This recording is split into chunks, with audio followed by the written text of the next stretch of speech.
एक young doctor रात का समय अपने रूम में अकेला शीशे के सामने खुद को निहारता हुआ।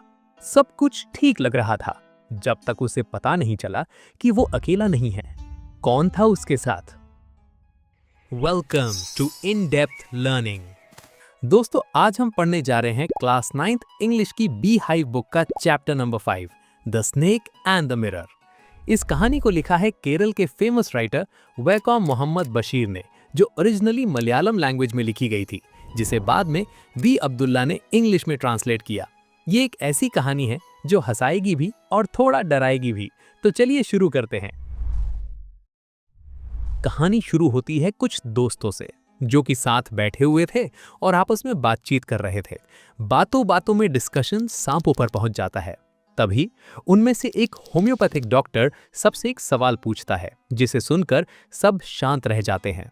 उसने पूछा, क्या तुम में से किसी को कभी किसी सांप ने लपेटा है? एक जहरीला फुल ब्लडेड कोबरा। सब एकदम चुप हो जाते हैं और अब डॉक्टर अपनी जिंदगी का वो रियल इंसिडेंट सुनाना शुरू करता है।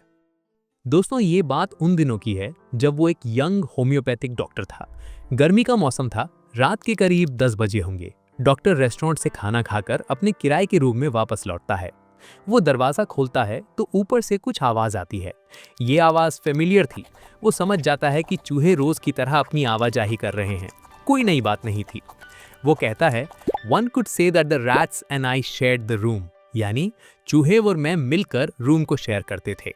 उसने मैच बॉक्स निकाला और टेबल पर रखी केरोसिन लैंप चलाई। अब डॉक्टर अपनी फाइनेंशियल कंडीशन के बारे में बताता है। वो एक स्मॉल रेंटेड रूम में रह रहा था। उसने हाल ही में अपनी मेडिकल प्रैक्टिस शुरू की थी, इसलिए कमाई बहुत मीगर यानी कम थी। उसके पास सिर्फ 60 रुपए थे, जो कि कुछ शर्ट्स और धोतीज के साथ सूटकेस में रखे हुए थे। एक सॉलिटरी ब्लैक कोट था जो कि वो उस वक्त पहना हुआ था। रूम की बात करें तो ये एक आउटर रूम था, जिसकी एक दीवार खुले आंगन की तरफ थी। छत टाइल्स की बनी थी और लंबे लंबे गेबल्स यानी सपोर्टिंग बीम्स दीवार के ऊपर रखे थे, जिन बीम्स पर से ही चूहे आते जाते रहते थे। कोई सीलिंग यानी पक्की छत नहीं थी। और तो और the house was not electrified, यानी वहां बिजली भी नहीं थी।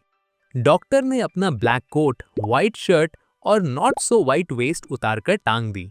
गर्मी बहुत थी तो उसने दोनों खिड़कियां खोल दी ताकि थोड़ी हवा आ सके, पर हवा का तो नामो निशान नहीं था।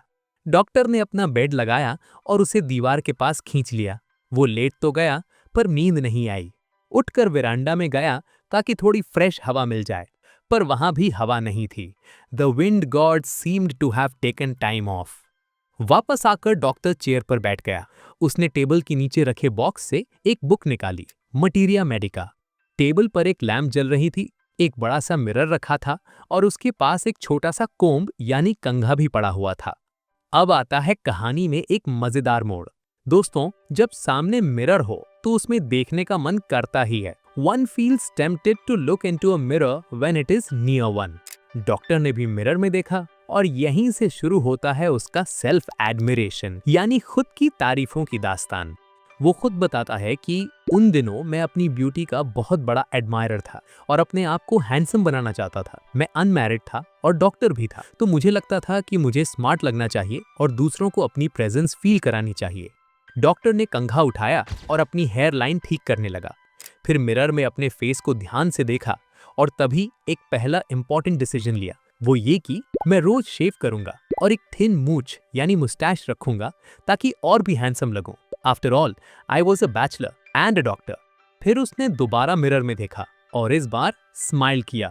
उसे अपनी ये स्माइल बहुत अट्रैक्टिव लगी, तो उसने एक और अर्थ शेकिंग डिसीजन ले लिया कि मैं इस अट्रैक्टिव स्माइल को अपने चेहरे पर हमेशा रखूंगा। क्यों?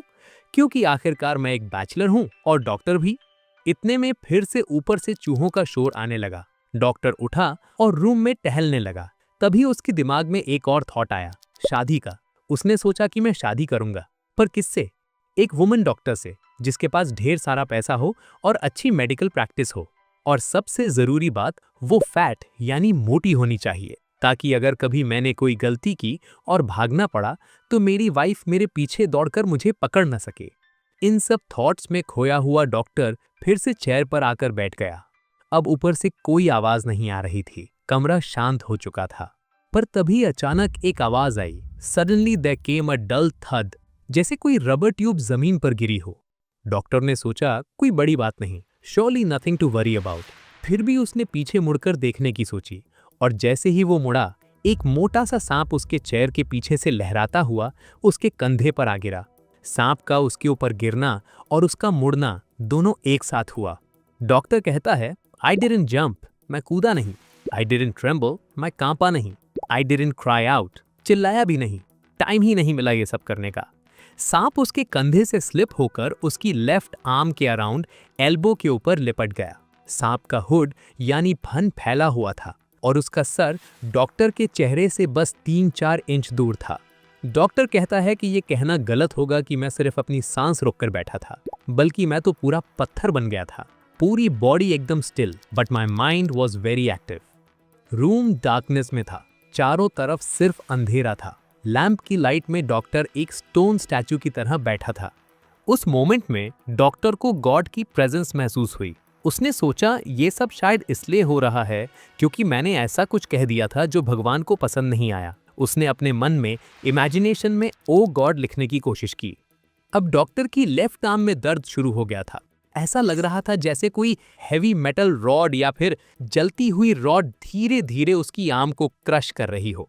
हाथ की सारी स्ट्रेंथ खत्म हो रही थी। डॉक्टर कहता है, मैं उस समय कर भी क्या सकता था। जरा सी भी मूवमेंट की तो सांप मुझे काट लेता। मौत सिर्फ 4 इंच दूर थी।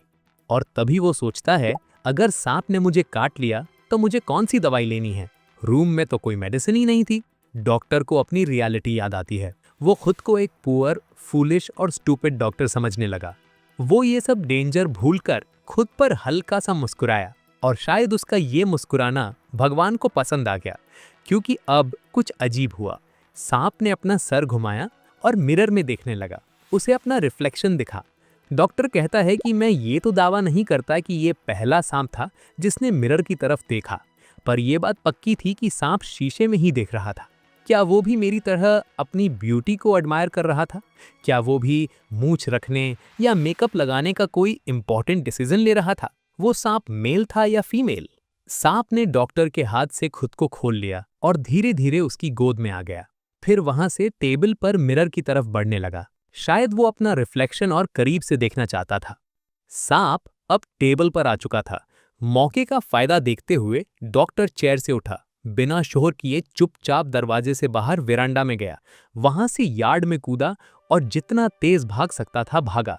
ये कहानी सुन रहे उसके सभी दोस्त राहत की सांस लेते हैं। हाँ। किसी ने मजाक में पूछा कि डॉक्टर, आपकी वाइफ तो बहुत फैट होगी ना? डॉक्टर हंसकर बोला, नहीं भाई, भगवान की मर्जी कुछ और थी। मेरी लाइफ पार्टनर तो बहुत पतली है और एक रनर की तरह तेज दौड़ती है, बिल्कुल उल्टा जो उसने चाहा था। किसी और ने पूछा, जब आप भागे तो क्या सांप भी आपके पीछे आया? डॉक्टर ने कहा, मैं तो बस भागता ही रहा और तब तक भागता रहा जब तक अपने दोस्त के घर नहीं पहुंच गया। वहां पहुंचते ही मैंने पूरे बॉडी पर ऑयल लगाया, नहाया और फ्रेश कपड़े पहने। अगली सुबह लगभग 8:30 बजे डॉक्टर अपने उस दोस्त और कुछ 1-2 और लोगों के साथ अपना सामान लेने उस रूम में गया। पर वो लोग जब वहां पहुंचे तो पता चला कि ले जाने के लिए कुछ बचा ही नहीं। किसी चोर ने सारा सामान चुरा लिया था। रूम बिल्कुल साफ था, पर चोर ने एक चीज छोड़ी थी, जैसे आखिरी इंसल्ट करना चाहता हो। डॉक्टर की वो गंदी नॉट सो वाइट वेस्ट यानी बनियान। डॉक्टर हंसते हुए कहता है कि उस आदमी को साफ सफाई का बहुत ख्याल था, नहीं तो वो उसे ले जाकर साबुन से धोकर इस्तेमाल कर सकता था। किसी ने पूछा कि अगले दिन आपने वो सांप देखा? डॉक्टर ने कहा, नहीं, उसके बाद तो मैंने उसे कभी नहीं देखा। वो तो एक ऐसा सांप था जो अपनी ही ब्यूटी में खोया हुआ था। तो दोस्तों, ये थी the snake and the mirror की कहानी। इस स्टोरी की सबसे बड़ी खूबसूरती है इसका ह्यूमर। एक तरफ डॉक्टर है जो खुद को बहुत हैंडसम समझता है, इंपॉर्टेंट डिसीजंस ले रहा है कि रोज शेव करूंगा, स्माइल रखूंगा, एक फैट वाइफ चाहिए, और दूसरी तरफ रियलिटी है, एक छोटा सा रूम, 60 रुपए, चूहे और कोई इलेक्ट्रिसिटी भी नहीं। सबसे मजेदार बात ये कि सांप भी उसी की तरह निकला, अपनी ब्यूटी में खोया हुआ। राइटर ने बहुत स्मार्टली इस कहानी के थ्रू ये मैसेज दिया है कि हमें अपनी ब्यूटी पर बहुत ज्यादा वैनिटी यानी घमंड होना कितना फनी और मीनिंगलेस हो सकता है। लाइफ हमें हमेशा हमारी असलियत दिखा ही देती है। वीडियो पसंद आई हो तो इसे अपने दोस्तों के साथ शेयर कर देना। मिलते हैं अगली वीडियो में नेक्स्ट चैप्टर के साथ। Thanks for watching.